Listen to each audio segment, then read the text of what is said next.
Hello friends. आज हम लोग हाइट एंड डिस्टेंस के क्वेश्चंस को शॉर्ट ट्रिक में करेंगे। मतलब अगर आपने सवाल को अच्छे से पढ़ लिया तो क्वेश्चन को 10 या 12 सेकंड में ख़त्म कर देंगे।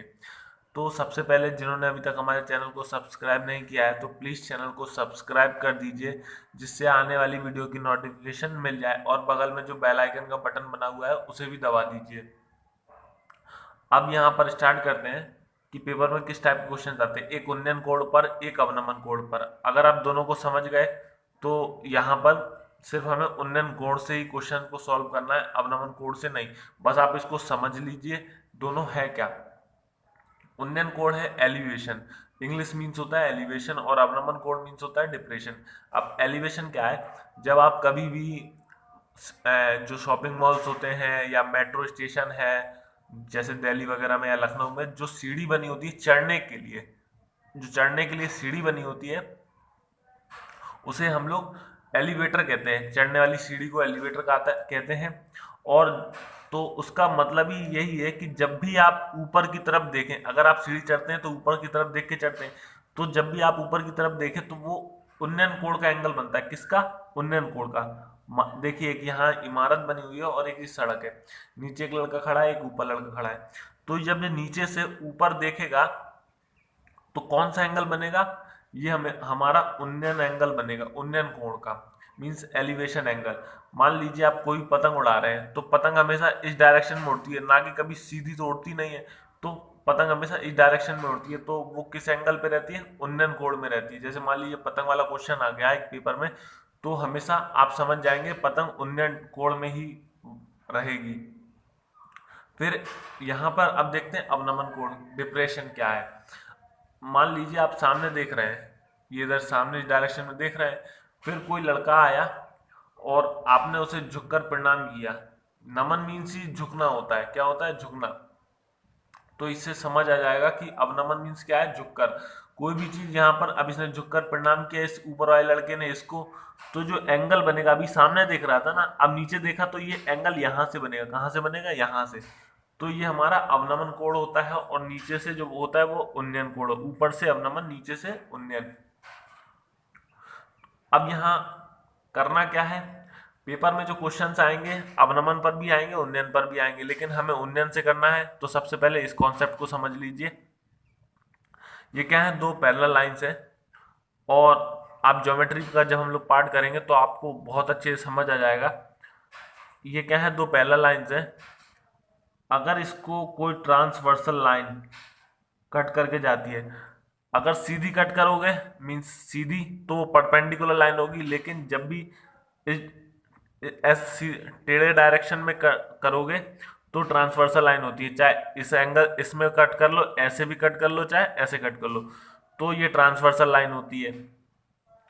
ट्रांसवर्सल लाइन में हमेशा जेड शेप बनता है। देखिए जेड शेप बन रहा है, ये यहां से गया ऐसे और ऐसे जेड शेप है, या उल्टा जेड शेप है, ऐसा भी बन सकता है। मीन्स यहां से गए फिर ऐसे ऐसे, तो ये जेड शेप बनता है। क्या बनता है? अब इसके जो अल्टरनेट एंगल होते हैं, इसमें अल्टरनेट एंगल इंपॉर्टेंट है। कि मान लीजिए एक एंगल ये कितने का है, ये अगर 60 का है तो इसका अल्टरनेट ये भी 60 का ही होगा। जेड शेप में ही पोजीशन आती है। इसमें देखिए ये 60, अगर ये 30 है तो ये 30 होगा, अगर ये 30 है तो ये 30 होगा, ये 45 है तो ये 45 होगा। अभी आगे क्वेश्चंस में और क्लियर हो जाएगा। तो यहाँ ये बात समझिएगा। मान लीजिए ये कितने का है? 30 का है अवनमन, ये 30 का है, तो ये कितना उन्नयन कितने का हो जाएगा? ये भी 30 का हो जाएगा। तो ये तो बेसिक कॉन्सेप्ट था। अब कुछ फॉर्मूले हैं वो देख लीजिए। इसको देखिए, ये क्या है? ट्राइंगल है। ये एंगल ए है, ये एंगल बी है, ये एंगल सी है। तो हमेशा एंगल के सामने वाली जो भुजा होती है वो उसके बराबर होती है सामने। जैसे अगर ये एंगल 30 है और इसकी वैल्यू कितनी दी है, कितने सेंटीमीटर की लाइन है? 10 सेंटीमीटर या 10 मीटर, कुछ भी ले लो, 20 मीटर जो भी है, तो ये 30 के बराबर है। अगर ये 30 है तो इस 30 के बराबर है, अगर 60 है तो ये 60 के बराबर है। मान लीजिए 10 मीटर की लाइन है और एंगल कितना है? 60 का, तो 60 के बराबर कितना है? 10 है। ऐसे ही अगर ये एंगल 90 का है मान लीजिए, और इसकी वैल्यू दी गई है हमें 50 मीटर, तो 90 की वैल्यू कितनी दी है, 50 मीटर की। तो ऐसे क्वेश्चंस आते हैं, ये है, ये चीज समझना था बेसिक सा। और इन तीनों एंगल्स का योग मीन्स जो अंदर का अंतः कोण होते हैं इसके, ये भी angle A plus angle B angle plus plus angle C is equal to 180, तीनों का योग 180 डिग्री के बराबर होता है। मान लीजिए एक 45 है, दूसरा भी 45 है, तीसरा 90 होगा, क्योंकि 45 45 90 प्लस 90 180। जैसे यहाँ पर एक एग्जांपल के लिए यहाँ ले ले, एंगल ए की वैल्यू कितनी थी 50, एंगल बी की थी कितनी 40, तो 50 40 कितना हो गया 90, और फिर ये कितना है, तीनों को बराबर कितने का होता है 180 का, तो ये कितना होगा 50 40 90, और 90 जोड़ेंगे तभी तो 180 होगा। तो तीनों को बराबर 180 होना चाहिए। मान लीजिए अगर एक 30 है एक 60 हो गया, 30 60 तो तीसरा भी 90, अगर ये 90 है एक 30 है तो तीसरा कौन सा होगा 60 होगा, क्योंकि बराबर 180 आना चाहिए। अब एक इम्पॉर्टेंट चीज, यहाँ पर जो एंगल्स बने हैं, तो हाइट एंड डिस्टेंस में सिर्फ इन्हीं पर क्वेश्चंस आते हैं। ये तो आप देख ही रहे हैं, ये 90 का एंगल है, ये सीधा सा जो है, ये किस कौन सा एंगल है 90 का एंगल है, ये वाला, ये तो 90 रहता है फिक्स है, इसमें ये भी 90 फिक्स है।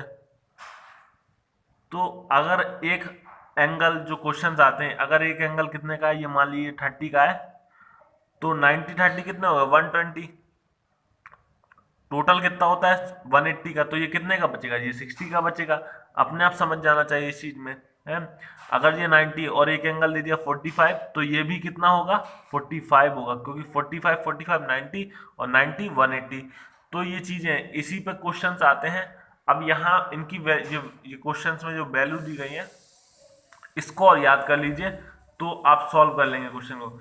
यहाँ पर जो 30 है, 30 की वैल्यू हमेशा 1 होती है, 60 की वैल्यू √3 और 90 की वैल्यू 2, 45 की 1, अब ये 45 की 1 है तो इसकी भी 1 ही होगी, 90 की √2, तो यहां पर इतना हुआ।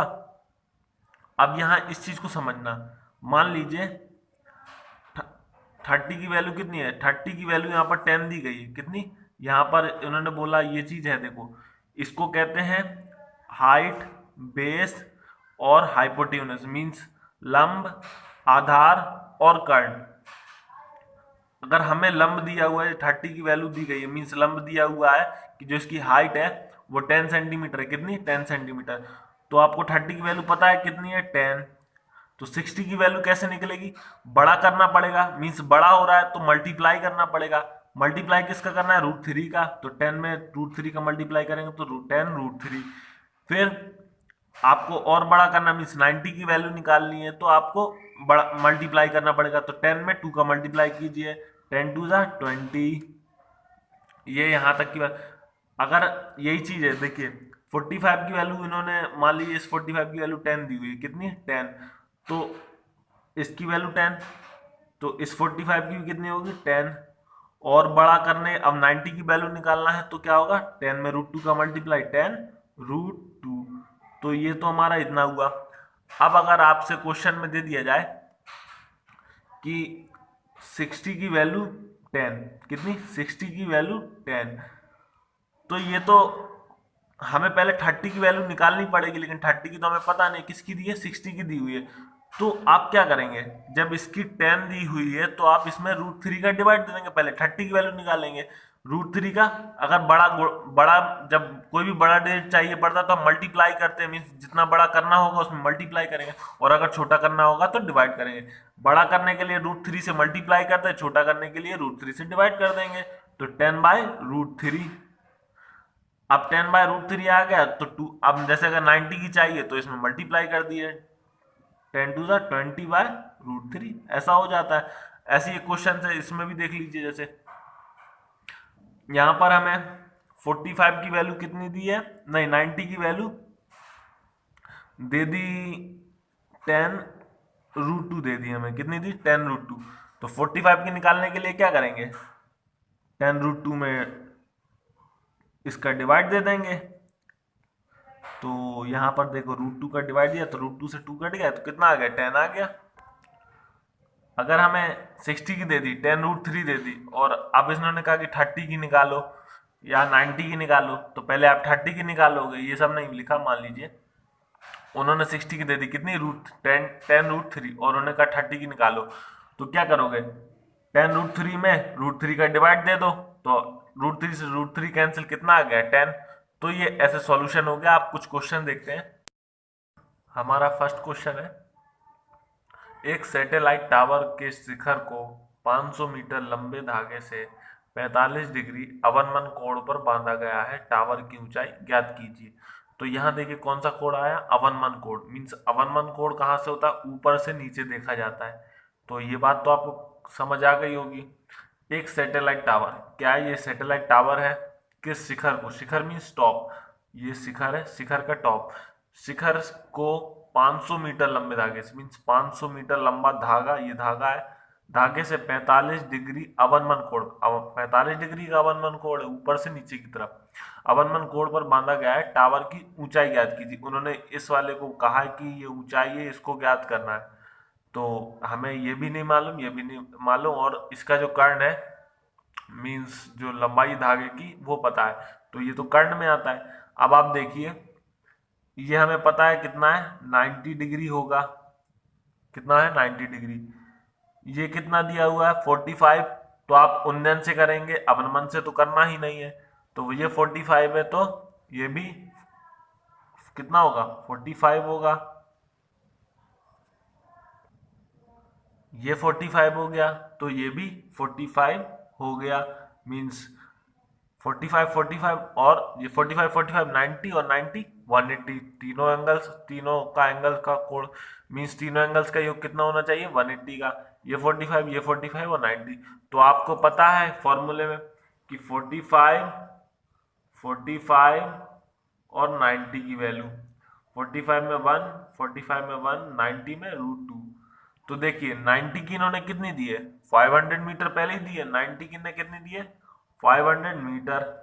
हमें ऊंचाई निकालनी है, मीन्स ये वाला पोर्शन निकालना है, कितने का, 45 के सामने वाला, तो मीन्स 45 निकालना, चाहे कोई सा निकाल दो, इसे निकाल दो, इसे निकाल दो, बात तो सेम ही है, 45 है।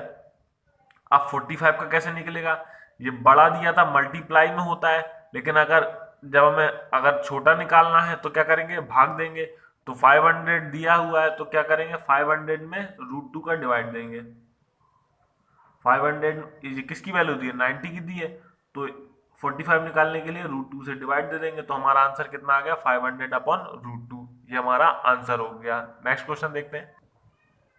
सम्मुख चित्र में, मीन्स ये चित्र दिया हुआ है, BC एक वृक्ष है, मीन्स B,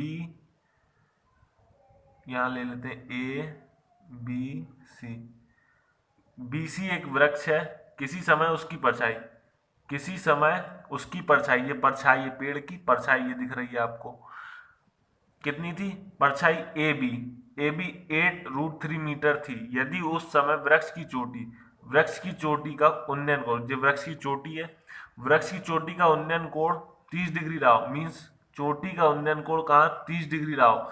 उन्नयन बोला तो नीचे से बनेगा, सिंपल सी बात है, 30 डिग्री का रहा हो तो वृक्ष की ऊंचाई याद कीजिए। अब उन्होंने वृक्ष की ऊंचाई बोली है, तो आपको पता होना चाहिए ये 30 है, ये तो 90 होगा, कितना होगा, 90।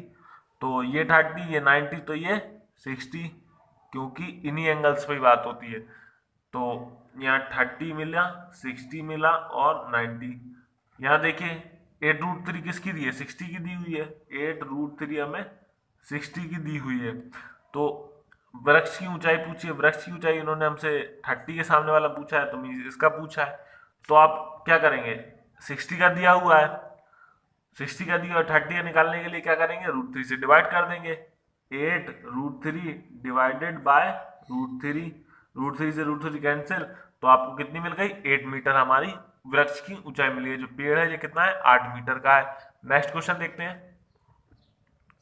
10 मीटर लंबा खंबा भूमि पर ऊर्ध्वाधर खड़ा है, मीन्स ये खंबा एक 10 मीटर का खड़ा हुआ है, ऊर्ध्वाधर, तो ऊंचा खड़ा हुआ है, उसके आधार से, इसके आधार से, मीन्स ये आधार है, इसके आधार से कितनी दूरी पर ये लंबाई है कुछ भी पता नहीं कितनी दूरी पर स्थित किसी बिंदु से, ये बिंदु है, उसके शिखर का ये शिखर है, उसके शिखर का उन्नयन कोण बोल दिया तो नीचे से, अगर अवनमन बोलते तो ऊपर से। शिखर का उन्नयन कोण कितना है, 30 डिग्री का है, मीन्स 30 डिग्री उन्नयन कोण 30 डिग्री का बनेगा।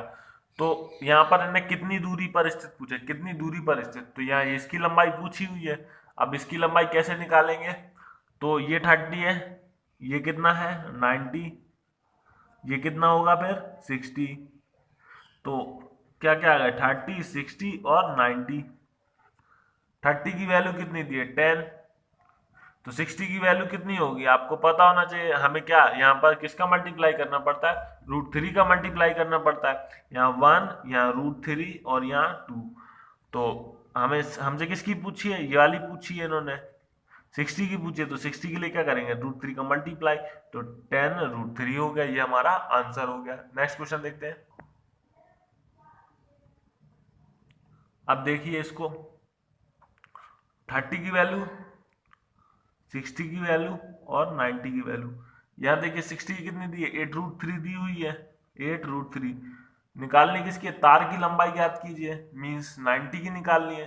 तार तो यहाँ पे ये किसके 90 के सामने का है, तो 90 की वैल्यू निकालनी है। तो आप 90 कैसे निकालेंगे, 30 कितनी होती है 1, इसकी √3 और 90 की 2, आपको पता है ना फॉर्मूले में।